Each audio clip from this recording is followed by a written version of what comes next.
With Election Day just 3 days away, a new poll from the Washington Post and ABC finds that nearly 9 in 10 Americans are worried about an increased danger of politically motivated violence. Election officials in Michigan say they are especially worried as the midterms approach and as multiple election deniers are on the ballot. Laura Barone Lopez was in the state this week and has this dispatch. There's no way for this to be tampered with. For nearly 2 decades, Cheryl Rotman has loved running elections in her city. On Election Day, you feel like you really are doing a service for the people. But this election cycle is different, says Rotman, clerk of Madison Heights, a Detroit, Michigan suburb. I've never had this level personally of anxiety as far as making sure that everybody's safe, including myself and my staff and my workers. After January 6th, the continued spread of lies about the 2020 presidential election and threats against election workers has Rotman worried about the escalation of violence ahead of the midterms. I now have a camera system at my home that I didn't have before because you have to take the threats serious. Up and down the ballot in Michigan, Republican candidates for office have either outright denied that President Biden won in 2020 or cast repeated doubt on the results. Sows distrust into the system, and it's, the corner mark of our democracy is to have a free and fair election, and if people don't believe that, then it's a real threat. The closest statewide race is between current Attorney General Dana Nessel, a Democrat, and lawyer Matthew DePerno, a Republican. Polling this week has the race at a statistical dead heat. Hello. Former President Trump endorsed DePerno, who has repeated Mr. Trump's lies about a rigged 2020 election and made it a pillar of his campaign. DePerno is under investigation for allegedly plotting to seize and tamper with voting machines from that election. He's denied the allegations. On your campaign website, you say, "When I am elected, I will keep my word to prosecute the people who corrupted the 2020 election and allowed fraud to permeate the entire election system." What evidence of fraud do you have? Well, there's a lot of evidence of fraud. There's tons of evidence that we've seen since November of 2020. Even in the lawsuit I filed in Antrim County, we proved 2 things in that case. Number 1, how corruptible our system is, how vulnerable our election system is to fraud, and number 2, how fraud actually occurred in Antrim County. Cases, have been dismissed by Trump-appointed judges. So do you think that there's some big conspiracy among judges to defraud the American public? No, I think you're doing what many reporters are doing, which is telling the truth. Which is garbage reporting. Okay. What you're doing is not accurately reporting what happened. What happened in many of these lawsuits, and my lawsuits, was they were dismissed on procedural grounds. No one ever looked at the actual evidence. DePerno's lawsuits seeking new audits and alleging fraud have been thrown out by Michigan judges based on procedural grounds and lack of evidence. In April of this year, a 3-judge panel rejected a DePerno-led appeal, ruling, quote, "The plaintiff merely raised a series of questions about the election without making any specific factual allegations as required." And Michigan's Republican-controlled Senate also reported no evidence of widespread fraud. His opponent, Attorney General Dana Nessel, says democracy is at stake. What does this race boil down to? Honestly, it's everything.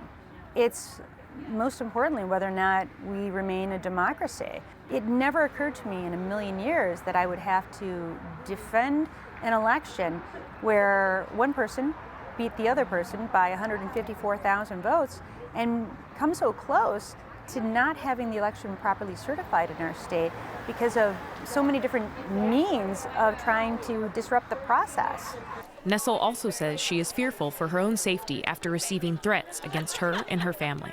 A PBS NewsHour NPR Marist poll out this week found that preserving democracy was the main issue for Democratic voters, including some at a Democratic campaign event in Clawson, Michigan. It's devastating to think that there are people out there still spreading disinformation and lies, that poll workers are frightened to go to work, and that there's just been this inability to accept reality.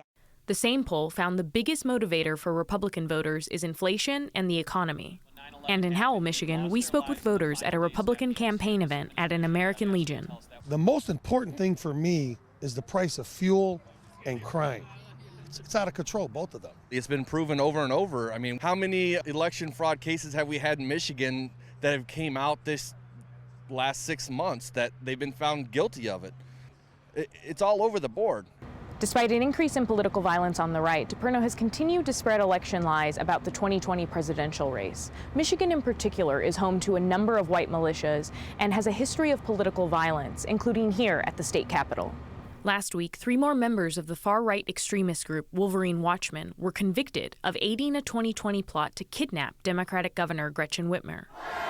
And earlier in 2020, armed protesters flooded the Michigan Capitol in opposition to statewide COVID-19 measures. Michigan in particular is vulnerable to the potential for post-election violence because there's a legacy there. Colin Clark tracks domestic extremism at the nonpartisan nonprofit Soufan Center. This is a state that's known to have a number of heavily armed militias, and the big lie continues. You've got election deniers on the ballot who have found success in using that to further their campaign. That is a bit of a lethal cocktail that increases the likelihood for political violence in that state.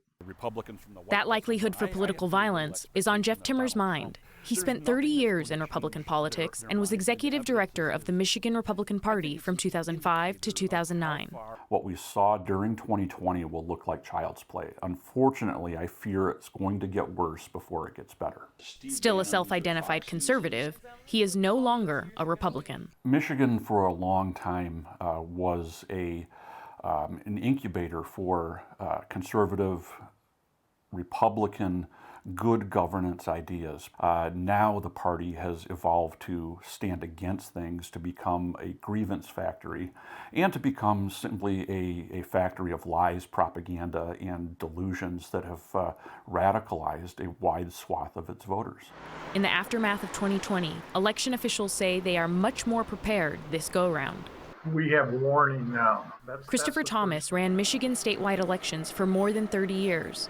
He now consults for the city of Detroit, which he says is ready for potential conflict on Election Day. Workers have been trained to diffuse situations. Obviously, police forces all over the state are engaged. We think that a lot of this attention to what happened last time will assist us in maintaining order throughout the day. But Thomas fears that even an orderly Election Day is not the end. Surely there will be those who are going to contend that it was all stolen again. I think that's part of the process now, and that's not going to end anytime soon. I just want to ask you, we put this question to both candidates. Will you accept the election results if you lose? Of course, absolutely. That is democracy. And honestly, I'm very hopeful that I'll win this election.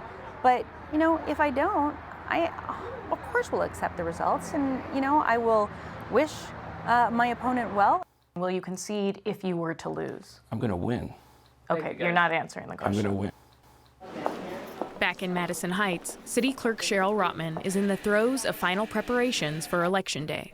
Everybody has to remember that our poll workers are people's grandparents, their grandchildren. We're just people who are interested in making sure that our democracy is run properly and the elections are run properly. This year, Rotman's election workers won't put their last names on name tags. She's coordinating closely with local police and tracking external threats. All unprecedented steps that many election officials are now forced to take. For the PBS NewsHour, I'm Laura Barone Lopez in Michigan.